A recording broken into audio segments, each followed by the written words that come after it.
Hey guys, what's up? It's me, Thomas. Today we're back here with Extra History. We're for the first part of the Unholy Roman Emperor, Frederick II, the Pope's pet. So, yeah, this is basically the Holy Roman Emperor that got excommunicated.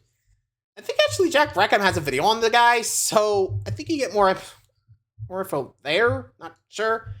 Compare the two, let me know, but anywho, let's check it out. Be sure to like, subscribe for more. Hope you enjoy. Here we go. December 26th, 1194, Iesi, Italy. Ooh, the day after A tent stands in the town square, and inside, a mother screams. Women and midwives of the town file inside, allowed to witness this momentous, even divine event. Crowds gather outside. Then suddenly, the screams stop, and a baby cries. She comes to the flaps of the tent and steps out into the cold air. Her hair is matted to her forehead, determination in her crow-footed eyes, a baby nursing at her breast. Many doubted that she could naturally have a child, for she was 40 in an age where most women bear children as teenagers and had been trying for 10 years. So she wants them to see. In fact, it's actually crucial that she can prove the baby is hers, for this is no regular woman. She is Constance, Queen of Sicily and Empress of the Holy Roman Empire. And the suckling baby will one day rule these astonished spectators. But this child will be more than an emperor. One day, he will be called the Stupor Mundi, the marvel of the world. A king at 3 years old, he will be the godson to a pope, a crusader, an author, a general, and a scientist. He will become known for both an early treatise on birds, as well as horrifying human experiments. He will battle 3 popes, be excommunicated 4 times, and declared a predecessor of the Antichrist. He is the unholy Roman Emperor, Frederick II. And let's start it up. An unholy Roman Emperor, you say? That is a hell of a loaded headline. Actually, to help you spot biases in today's media coverage, check out this video's sponsor, Ground News. In September of 1198, Queen Constance held a joint coronation in Palermo. She would be Queen of Sicily and Southern Italy, and her son Frederick II would be king and her heir. There were only 2 problems. First, Frederick was just a few months shy of 4 years old, and second, Constance, already ill, died almost immediately after the coronation. This was obviously bad news for Frederick, whose father, the Holy Roman Emperor Henry VI, had died the previous year. But it was great news for Pope Innocent III, who Constance's will designated as Frederick's new guardian. Even better, after his father's death, Constance had Frederick give up his fresh claim to the Holy Roman Empire. But backing up for a second, why was that such good news? I mean, it's not like Innocent really wanted a pet little toddler king. Nah, Innocent was psyched because all of this solved a huge problem for the papacy.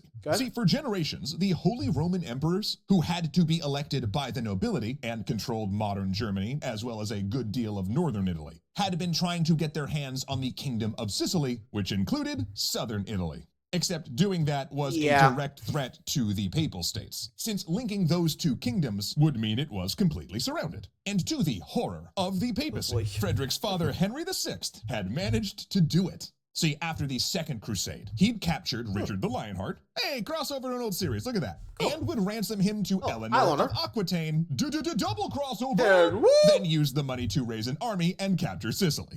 In fact, on the same day Constance was giving birth to Frederick, Henry was in Sicily eliminating the power of Constance's illegitimate half-brother Tancred, who'd recently died. Oh, and he did it in some very horrific ways, so if you'd like to skip the brutality, head to this time code here. First, I'm just giving you a little heads up. Or at least I paused the chance to give a chance. But still, that whole rivalry between the Pope and the Holy Roman Emperor, just took out the water in the bucket, and I think the same time around there, or at least the same Jack Rackham video. Basically, circle of power, like, Pope crowns the Emperor, Emperor appoints the Pope, that kind of deal. And I think Innocent III, who I think Jack Rackham has a video on him, or I think that was a different instance, I don't know. So, there was a lot of tension between the Holy Roman Empire and the Papal States. Yeesh.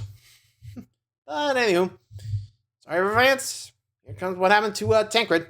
Henry castrated and blinded Tancred's 7-year-old son, so he couldn't inherit the throne. Then he burned all of the nobles who attended Tancred's coronation in a massive bonfire. Then, just for good measure, I suppose, he ordered Tancred dug up and his corpse decapitated. But now, with both Henry and Constance dead, and Frederick having given up being the heir to the Holy Roman Empire, Innocent III no longer had to worry about the same man controlling northern and southern Italy and making him a Pope sandwich. In fact, if he raised Frederick to be loyal to the papacy, he could have a dependable ally running a Sicily independent from the Holy Roman Empire. And to help that happen, he assigned a rising star of the church to be Frederick's tutor, Cencio Savelli.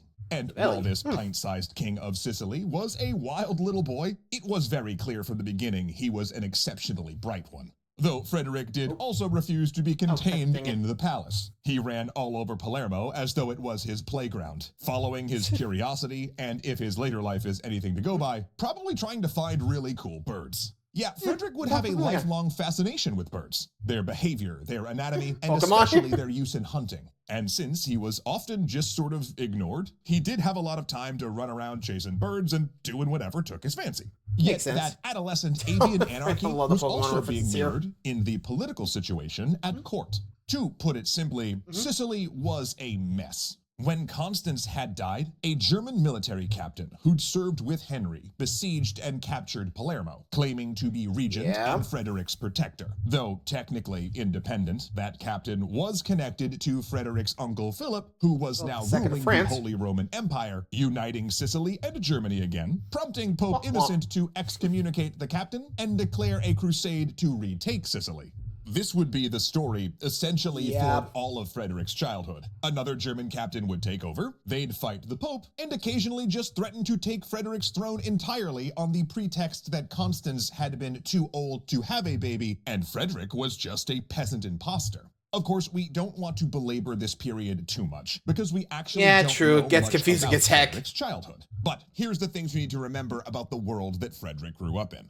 1. Sicily and southern Italy was kind of a up-for-grabs mess. 2. The papacy deeply feared a union of Sicily's territories with the Holy Roman Empire. And 3. Innocent hoped that if he put Frederick on the throne, they'd have a friendly ally who would defend it from the Holy Roman Empire, especially if he had Sicily ally with France. And that's why, as soon as Frederick came of age, Innocent hooked him up with Constance of Aragon, which made things a little bit awkward when she showed up in Sicily for a few reasons. Can you guess them? Well, not only did she have the same name as his mother, but actually because young Frederick went by his Sicilian name of Constantino or Constantine, so she had the same name as him. He was also only 14, whereas she was 30 and sophisticated. Her previous husband, now dead, was the king of Hungary, and her brother was king of Aragon. What she found when she arrived must have shocked her, because since his parents had died early and he'd basically been ignored by a series of regents, Frederick came off a bit like a feral child who was also a genius. His days had been filled with hunting and falconry, while at night he'd devour history books by candlelight.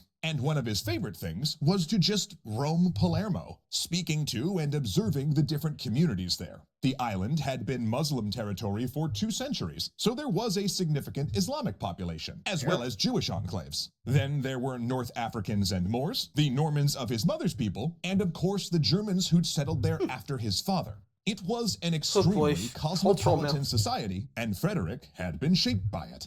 So while his new wife found his manners uncouth and Frederick unschooled for courtly life, he also did have a natural charisma and spoke Sicilian, Greek, Latin, Arabic, and French provincial. In other words, his table manners were bad, but his dinner conversation was excellent. Though Frederick...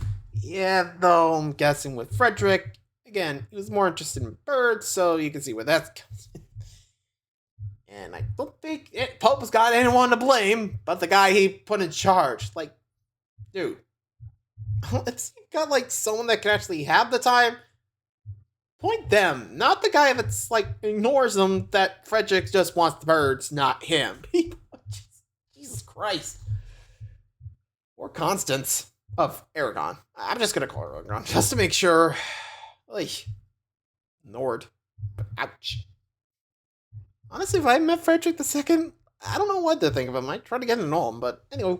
And Constance's relationship would be fairly distant and unaffectionate. They'd only have one child, their son Henry, and were often separated. Yet, she did transform Frederick into the man he'd become. Constance whipped him into shape, and soon the natural charisma Frederick displayed on his ambles through Palermo also had the boot polish of courtly manners. Which was very fortunate, because while he'd probably rather be hunting and training his birds, Frederick pretty much immediately had to start acting like a king. His immediate priority was taming Sicily and southern Italy, a thing that, theoretically, should have been made easier by the fact that Constance had brought 500 knights with her as part of their marriage agreement, except that most of those knights died in an epidemic, leaving Frederick with few military options to subdue the barons who'd become formidable and independent in the vacuum of power that his parents had left. So instead, he turned to his political and legislative power. He ordered every landowner in his territory to present their titles, trying to systematize what were crown lands and which were granted to others. Oh, and if you couldn't prove that your land was yours, hey, look at that! New crown lands. This was an attempt to re-establish that centralized authority the Normans had brought to both England and Sicily. Also, it was not popular, as you can imagine, among the barons, who were not going to let this pissant little teenager tell them he was their ruler now. In fact, one essentially said that to his face. So Frederick threw him in jail and dismissed another noble who challenged him. But when they raised rebellions, Frederick beat them down, helped massively by Innocent III, who wielded excommunication as a weapon to help Frederick establish control. And that dissent among the barons created a handy opening. See, while Frederick was growing up in Sicilian chaos, the Holy Roman Empire was in chaos as well. Henry's brother Philip succeeded him on his death, but there were plenty of barons who'd gotten tired of his Hohenstaufen line, and instead backed a man called Otto. For a period, the empire was split, with two emperors. But when Philip was murdered by Courtier, for reasons that still remain unclear, Otto was made sole emperor with Innocent's blessing.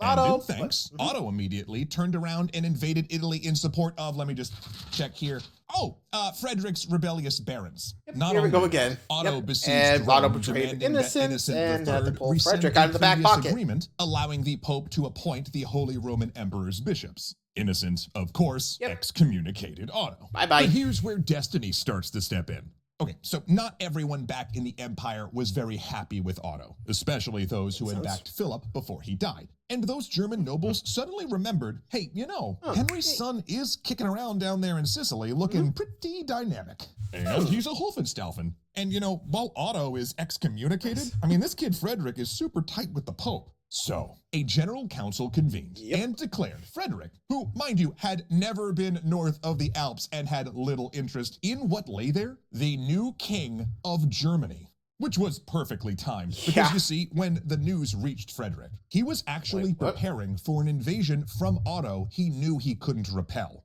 In truth, he'd been loading up an evacuation fleet to take his court to North Africa and become a king in exile. But now, not only was that invasion not gonna happen, since Otto was preparing to run back to Germany to salvage the situation, but Frederick suddenly had two kingdoms, as long as he could get there before Otto consolidated power and be crowned ASAP. Yeah, you better get moving, bro. On one of his preloaded ships, Frederick sped to Italy to take a meeting with Innocent III. A meeting he found deeply frustrating.